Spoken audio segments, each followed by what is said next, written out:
사랑하고 축복합니다. 9월 29일 수요일입니다. 오늘도 겸손히 우리 주님의 삶을 따라 살아가는 귀한 믿음의 가족들이 되시기를 주님의 이름으로 축복합니다. 오늘 말씀은 하나님 백성의 삶 2라는 제목으로 함께 말씀을 나누고자 합니다. 오늘 말씀 본문은 출애굽기 22장 16절에서 31절까지의 말씀입니다. 사람이 약혼하지 아니한 처녀를 꾀어 동침하였으면 납폐금을 주고 아내로 삼을 것이요 만일 처녀의 아버지가 딸을 그에게 주기를 거절하면 그는 처녀에게 납폐금으로 돈을 낼지니라. 너는 무당을 살려두지 말라. 짐승과 행음하는 자는 반드시 죽일지니라. 여호와 외에 다른 신에게 제사를 드리는 자는 멸할지니라. 너는 이방 나그네를 압제하지 말며 그들을 학대하지 말라. 너희도 애굽 땅에서 나그네였음이라. 너는 과부나 고아를 해롭게 하지 말라.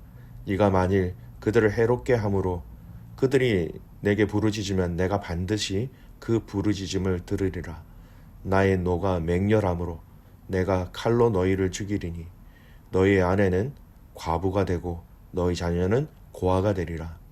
네가 만일 너와 함께한 내 백성 중에서 가난한 자에게 돈을 구워 주면 너는 그에게 채권자와 같이 하지 말며 이자를 받지 말 것이며 네가 만일 이웃의 옷을 전당 잡거든 해가 지기 전에 그에게 돌려보내라. 그것이 유일한 옷이라. 그것이 그의 알몸을 가릴 옷인즉 그가 무엇을 입고 자겠느냐. 그가 내게 부르짖으면 내가 들으리니 나는 자비로운 자임이니라. 너는 재판장을 모독하지 말며 백성의 지도자를 저주하지 말지니라. 너는 네가 추수한 것과 네가 짜낸 집을 바치기를 더디하지 말지며 내 처음 난 아들들을 내게 줄지며 내 소와 양도 그와 같이 하되 이래 동안 어미와 함께 있게 하다가 8해 만에 내게 줄지니라. 너희는 내게 거룩한 사람이 될지니 들에서 짐승에게 찢긴 동물의 고기를 먹지 말고 그것을 개에게 던질지니라. 아멘. 오늘은 하나님 백성의 삶 제목으로 두 번째 말씀을 나누고자 합니다. 우리는 지금 시내산에서 이스라엘 백성과 하나님이 맺으신 그 언약의 내용을 중심으로 말씀을 묵상하고 있습니다. 십계명의 핵심적인 그 언약의 말씀을 이미 말씀해 주셨고 이 십계명을 지키기 위한 아주 세부적인 규칙, 율례라고 얘기할 수 있는 이 세부적인 규칙들을 오늘 하나님은 말씀하고 있는 것이지요. 어제 말씀으로 설명을 드렸지만 하나님의 백성으로서 가나안 땅에서 그들이 살아가야 하는 그 삶의 모델을 직접 구체적으로 이야기하고 계신 것입니다. 오늘 본문의 삶에도 삶의 여러 영역에 대해서 말씀하고 계시죠. 여러분 오늘 이 말씀은요, 여러분이 성경을 펴고 성경의 구절들을 함께 눈으로 보시면서 함께 이 말씀을 나누었으면 좋겠습니다. 오늘 이 본문의 내용을 정리해 보면 다음과 같습니다. 16절에서 17절까지의 말씀은 결혼 전에 동침에 대한 그런 말씀에 대한 규례이지요. 여러분 이 내용은요, 문란한 성생활은 가정을 무너지게 하고 사회를 무너지게 하고 관계를 무너지게 하는 것이지요.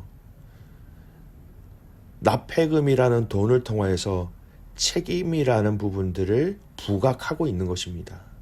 책임져야 한다. 그만큼 소중하다라는 것이지요. 여러분 이 내용은 단순한 혼전순결이나 성의 문제의 내용이 아닙니다. 결혼이라는 것이 신성한 것이다.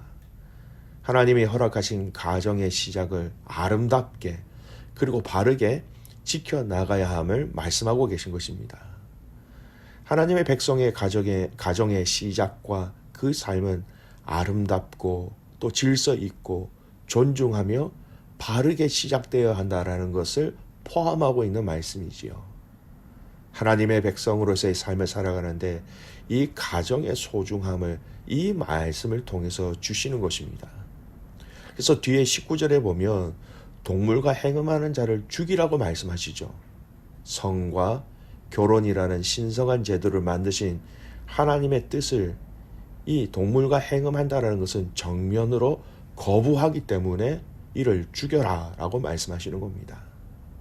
자, 두 번째 또 말씀하시는 삶의 영역이 있습니다. 18절에서 20절 말씀, 좀 특이한 내용이지요. 반드시 죽여야 할 죄에 대해서 말씀하십니다. 무당을 죽이고요, 짐승과 음행하는 자, 조금 전에 살펴보았지요. 왜 그렇게 해야 되는지, 또 다른 신에게 제사하는 자, 그들을 멸하라고 말씀하십니다. 우상 숭배라는 점에서 볼 때 여러분, 십계명의 전반부인 하나님과 인간관계에서 반드시 지켜야 할 것들에 대해서 지키지 않는다면 그는 너희 공동체 안에서 멸하라라고 단호히 말씀하고 계신 것입니다. 자, 다음 구절은요, 21절에서 24절 말씀 보십시오. 이방 나그네와 가부와 고아에 대해서 이들을 학대하거나 해롭게 하지 말라라고 말씀하십니다. 그 이유를 뭐라고 말씀하십니까? 너희도 마찬가지 애굽에서 이방인이었다라는 것입니다. 너희가 만일 그렇게 학대하거나 해롭게 해서 그들이 나에게 부르짖으면 내가 이렇게 하겠다라고 단호하게 말씀하십니다. 24절 보세요. 나의 노가 맹렬함으로 내가 칼로 너희를 죽이리니 너희의 아내는 과부가 되고 너희 자녀는 고아가 되리라. 아주 무서운 말씀입니다. 아니, 단순히 이방인의 나그네, 과부, 고아를 학대하고 해롭게 했다고 해서 하나님이 이렇게 맹렬히 노하시면서 우리 아내가 자녀가 고아가 되고 과부가 되겠다라고 말씀하신 것. 여러분, 이건 굉장히 함축적이고 중요한 의미가 있습니다. 가나안 땅에서 그들이 정착해서 살아가고 있다라고 생각해 보십시오. 그 삶에 이방인들도 지나갈 것이고요. 공동체 안에서 사고나 여러 가지 이유로 병으로 인하여서 과부나 고아가 생기겠지요. 그들을 위하여 모른 척하지 말라. 하나님의 백성으로서의 삶은 너희가 너희만을 위한 삶이 아니라 고아, 과부, 이방 나그네를 위하여서 그들에게 은혜를 베푸는 삶도 함께 살아가야 한다는 것입니다. 여러분, 애굽에서 여기 가나안 땅까지 정착할 수 있도록 하신 하나님의 은혜를 너희가 잊지 않고 있다면 너희는 이방인과 과부와 또 고아에게 은혜를 베푸는 것은 마땅한 것이다라는 것입니다. 여러분, 이 말씀은 과거에 베푸신 하나님의 은혜를 알고 살아가야 한다는 것입니다. 그 은혜를 잊고 살아간다면 과부, 이방인, 고아에게 이렇게 행한다라는 것이죠. 내 백성은 내가 약속한 그 땅에서 너에게 베푼 나의 은혜를 잊지 말고 살아가야 한다. 은혜를 잊지 않고 있다면 너희와 비슷한 처지에 있는 연약자들을 당연히 돕는 것이 아니겠느냐라는 말씀이지요. 자, 그 다음 또 말씀하시는 게 있어요. 25절에서 27절까지 말씀은요, 가난한 자에게 돈을 꾸어주면 채권자같이 하지 말고 이자를 받지 말라라고 얘기합니다. 무슨 말일까요? 여러분, 가난한 자들에 대해서 갑과 을의 관계를 만들지 말라라는 것입니다. 옷을 전당 잡히더라도 해가 지기 전에 돌려보내라고 말씀하십니다. 그 이유가 무엇입니까? 27절 후반절 보세요. 나는 자비로운 자임이니라. 하나님은 자비로우신 분이시기 때문에 가난한 자들에게 그렇게 갑과 을의 관계처럼 하지 말라라고 말씀하시는 거예요. 갑과 을의 관계를 다르게 이야기하면 주종관계라고 얘기할 수 있겠지요. 여러분, 이는요, 우리가 지체들을 얼마나 소중하게 대해야 하는지를 말씀하고 있는 것입니다. 그가 나에게 잘못을 해서 함부로 대해서도 안 되고요. 나에게 갚지 못한 돈이 있다고 해서 함부로 반응해서도 함부로 말해서도 안 된다라는 것입니다. 갑과 을의 관계로 사람을 대하거나 평가하는 것은 그 지체를 만드신 하나님을 인정하지 않는 행동이 되기 때문입니다. 오늘 말씀은 하나님은 자비로우신 분이다라고 얘기합니다. 하나님은 당신의 이 자비를 당신의 백성들도 닮아서 당신의 백성들의 삶도 이 자비를 베푸는 삶을 하나님은 너무나 원하고 계신 것이지요. 자, 다음 또 얘기하고 있는 삶의 영역들이 있습니다. 28절에서 31절까지 말씀은 여러 내용들이 혼합되어 있죠. 재판장이나 백성의 지도자를 저주하지 말라라는 것입니다. 이거는 하나님의 권위에 대한 영역이기도 해요. 또 마땅히 소출한 것들이 있으면 하나님께 드려야 할 것들을 드리라고 말씀합니다. 하나님의 소유에 대한 내용을 보면 초태생의 규례예요. 하나님의 것을 하나님 것으로 인정하며 하나님 앞에 드린다라는 것이지요. 또 마지막에 보면 짐승에게 찢긴 동물의 고기를 먹지 말라라고 얘기합니다. 보통 짐승에게 찢긴 동물은 피가 뒤엉켜 있습니다. 이런 것을 먹으면 여러분 피는 부정한 것으로 또 부정한 것을 먹게 되지요. 그래서 이 부정한 것을 먹는 것, 그래서 부정하다고 우리에게 잘 알려진 유대 사회 속에서의 부정한 동물, 개이지요. 개에게 던져 먹게 하라는 것입니다. 부정한 것, 부정한 개에게 던져라. 왜 그럴까요?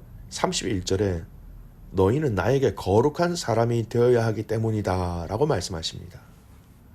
내가 거룩하니 너희도 거룩하기 때문에 이런 부정한 것을 먹지 말고 부정한 것을 너희가 멀리해라 라는 말씀이지요. 여러분, 오늘 이 본문의 말씀은 참 구체적인 삶의 행동 규범들을 우리에게 말씀하고 있습니다. 요약하면 어떻습니까? 성과 결혼의 신성함을 지키고 하나님 외에 다른 우상을 섬기지 말고 이방인과 과부와 고아에게 은혜를 베풀고 사람들과의 관계 속에서 우리가 흔히 얘기하는 갑질하지 말고 권위를 인정하고 처음 난 것을 하나님께 바침으로 하나님의 소유를 인정하고 동물에게 찢긴 것을 사람들이 먹지 말도록 그것은 개에게 주어라고 얘기하면서 거룩을 지켜라고 얘기하고 있습니다. 어떻게 보면 행위의 결론으로 보면 도덕적으로 바른 삶을 살아가라라는 말씀으로 볼 수 있습니다. 근데 여러분, 단순한 도덕적인 바른 삶이 아닙니다. 이 행위의 동기가 무엇입니까? 하나님의 백성이기 때문입니다. 이스라엘의 왕이신 하나님이 당신의 백성들에게 내가 자비롭기 때문에, 내가 거룩하기 때문에, 내가 성과 가정을 세웠기 때문에, 내가 너희들에게 은혜를 베풀어서 이곳에 살게 하였기 때문에 너희는 이런 삶을 살아간다는 것입니다. 단순한 도덕적 흠이 없는 삶을 살아라는 그 의미가 아니라 이 삶을 통하여 하나님을 인정하고 이 삶을 통하여 하나님의 은혜를 기억하고 이 삶을 통하여 하나님을 닮아가는 너희들이 되기를 하나님은 간절히 원하셨던 것이지요. 오늘 우리의 삶을 돌아봅시다. 혹시 우리가 하나님의 자녀로 이미 구원받은 자로서 놀라운 하나님의 은혜를 체험하는 자로서 우리는 지금 어떻게 살아가고 있습니까? 성과 가정을 아름답게 지키고 있으십니까? 하나님 한 분만을 예배하고 있습니까? 연약하고 부족한 자들을 위하여 우리의 시선과 손길이 향하고 있습니까? 사람들과의 관계 속에서 내가 혹 갑의 행동으로 사람들을 무시하고 있지는 않습니까? 하나님의 권위와 하나님의 소유를 인정하며 주님께 고백하고 살아가고 있습니까? 우리는 이 구약의 율례를 통해서 하나님의 자녀인 우리의 삶을 돌아볼 수 있습니다. 하나님의 자녀로서의 이 삶이 율법으로서의 의무가 아닌 기쁨으로 감사함으로 이러한 삶을 살아가는 저와 여러분이 되시기를 소원합니다. 단순한 도덕적 부담감 때문에 도덕적 흠 없는 삶을 살아가기 위해서 아둥바둥 노력하는 것이 아니라 하나님 때문에, 하나님의 은혜 때문에, 하나님 사랑하기 때문에, 하나님을 주인으로 모셨기 때문에, 하나님이 내 아버지시기 때문에 우리 안에 자발적인 이 에너지를 통하여서, 이 은혜를 통하여서 우리의 삶이 하나님 앞에 건강하고 아름답고 사람들에게도 우리의 삶을 통하여서 선한 영향력을 흘려보내는 우리 가족들이 되었으면 좋겠습니다. 오늘 이 말씀을 우리의 삶에 돌아봅시다. 하나님의 백성의 삶이 어떠한 삶을 살아가야 하는가?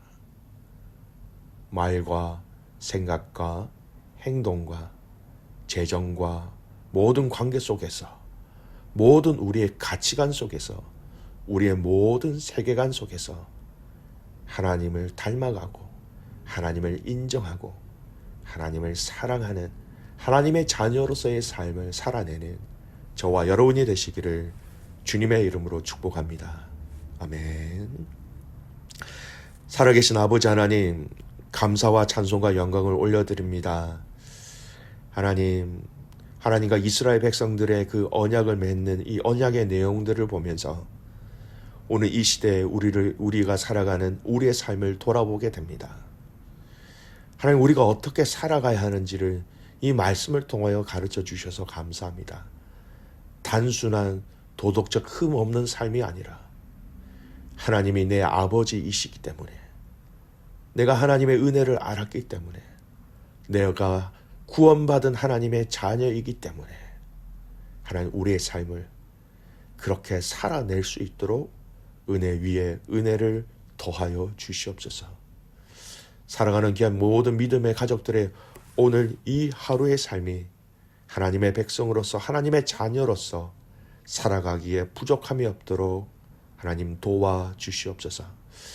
하나님, 코로나로 인하여서 많은 식구들이 어려움 중에 있지만 또 이 어려움 가운데서도 우리의 삶이 하나님 앞에서 더욱더 거룩하며 더욱더 정결하며 더욱더 멋진 삶을 살아내는 이 삶을 통하여 승리를 하나님 앞에 올려드릴 수 있는 모든 가족들 되게 하옵소서. 그 은혜가 우리 안에 넘쳐나기를 간절히 소원합니다. 그 주님의 십자가의 능력이 다시 한 번 더 우리의 삶의 능력이 되는 것을 체험케 하여 주시옵소서. 그렇게 행하실 주님을 신뢰하며 살아서 역사하시는 예수 그리스도의 이름으로 감사하며 기도드리옵나이다. 아멘.